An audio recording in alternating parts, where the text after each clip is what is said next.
அனைத்திந்திய அண்ணா திராவிட முன்னேற்றக் கழகத்தின் செயலாளரும் சட்டமன்ற எதிர்க்கட்சி தலைவரும் தமிழகத்தின் முன்னாள் முதலமைச்சருமான திரு எடப்பாடி கே பழனிசாமி அவர்கள் சற்று முன் அறிக்கை ஒன்றை வெளியிட்டுள்ளார்.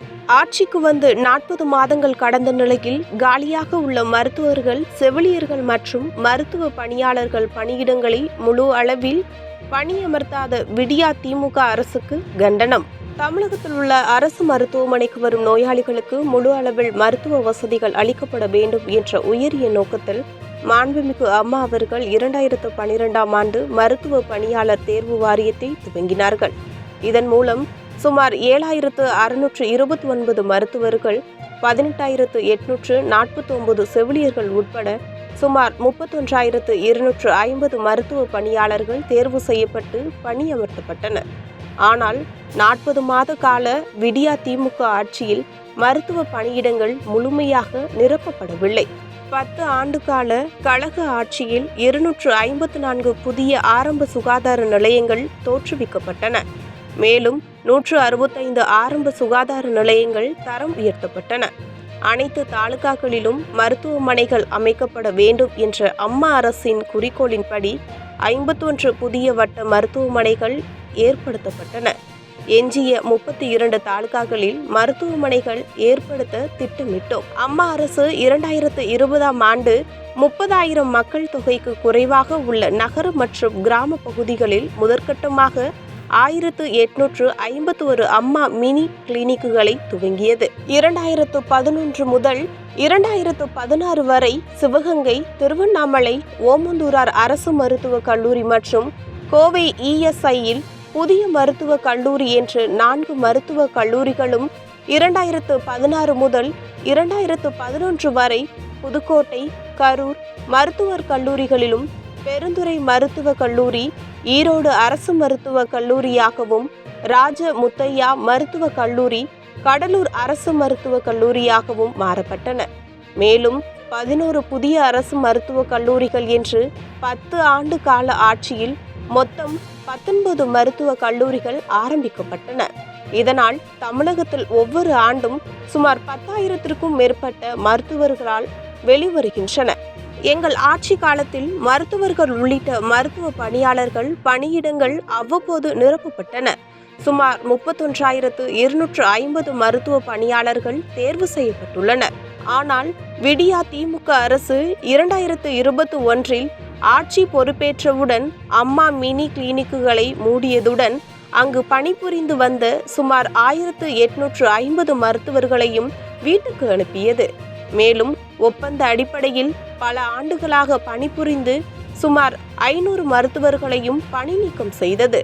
2021இல் ஆட்சிக்கு வந்த விடியா திமுக அரசு கிராம பகுதிகளை புறந்தள்ளி நகர பகுதிகளில் மட்டும் அம்மா மினி கிளினிக்கு பதிவில் வேறு பெயரில் மினி கிளினிக்குகளை ஆரம்பித்து சுமார் 500 மருத்துவர்களை ஒப்பந்த ஊதிய முறையில் பணியமர்த்தியது. மேலும் மருத்துவ பணியாளர் தேர்வு வாரியத்தின் மூலம் சுமார் 1,050 மருத்துவர்கள் காலமுறை ஊதியத்தில் நியமிக்கப்பட்டுள்ளதாக செய்திகள் தெரிவித்துள்ளன. ஆயிரக்கணக்கான மருத்துவர் காலி பணியிடங்கள் உள்ள நிலையில் விடியா மாடல் சுகாதாரத்துறை அமைச்சர் 2,553 பணியிடங்களுக்கான தேர்வு விரைவில் நடத்தப்படும் என பல மாதங்களாக வெற்று அறிவிப்பை மட்டுமே அளித்து வருகிறார்.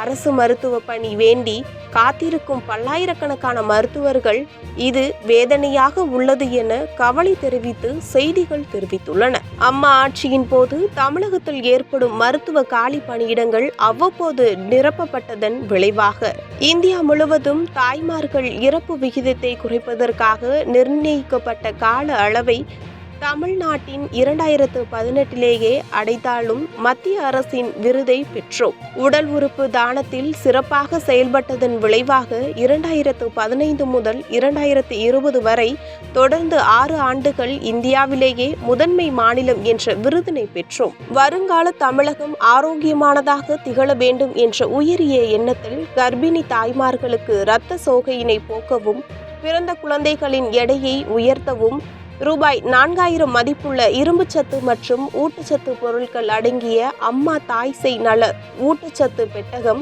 2019 தொடங்கப்பட்டது.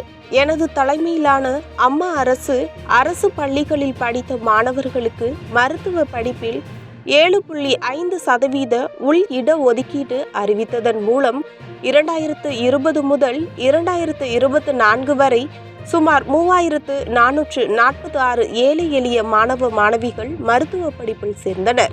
ஆண்டுதோறும் மருத்துவ படிப்பை முடித்து வெளிவரும் மருத்துவர்கள் பொருளாதார பின்னணியில் இருந்து வரவில்லை. இதனால் பலர் மருத்துவ உயர் படிப்பையும் தொடர முடியாமல் உரிய நேரத்தில் அரசு பணியும் கிடைக்காமல் சிரமப்படுகின்றனர். பலர் தனியாய் மருத்துவமனைகளில் அல்லது மருத்துவம் சாதாரண சில நிறுவனங்களில் ஒப்பந்த அடிப்படையில் போதிய சம்பளம் இல்லாமல் பணிபுரிந்து வருகின்றனர். உலகமே மிரண்ட மனித சமுதாயமே அரண்ட யாரும் கேட்டிராத கொரோனா என்ற கொடிய அரக்கனை எதிர்த்து தங்கள் உயிரையும் துச்சம் என்று நினைத்து போராடிய மருத்துவர்களையும் செவிலியர்களையும் நடுரோட்டில் விட்டது மற்றும் மக்கள் நலன் காக்கும் மருத்துவத்துறையை பாழாக்கியதும் இந்த விடியா திமுகவின் 40 மாத கால சாதனை. சிங்கம் கர்ஜிப்பதை நிறுத்தினால் நரியும் நாட்டாமை செய்யும் என்ற பழமொழியை நிரூபிக்கும் வகையில் இந்த நிர்வாக தினத்தன்று விடியா திமுக ஆட்சியாளர்களின் நடவடிக்கைகள் உள்ளன. மக்கள் என்னும் சிங்கங்கள் அமைதியாக பொறுமையாக இருப்பது இல்லாமல் அல்ல, சிங்கங்கள் பாயும் நாள் வரும், நாட்டாமை செய்யும் நரிகள் ஓட்டம் பிடிக்கும் என்று எச்சரிக்க கடமைப்பட்டிருக்கிறேன்.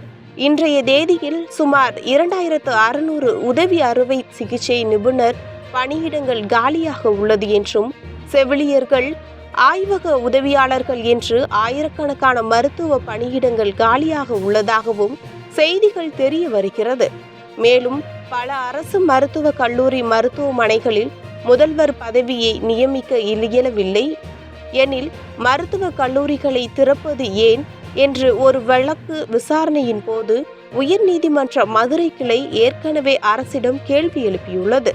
எனவே உடனடியாக விடியா திமுக அரசு தமிழகத்தில் காலியாக உள்ள அனைத்து மருத்துவ பணியிடங்களையும் போர்க்கால அடிப்படையில் நிரப்பிட வலியுறுத்துகிறேன்.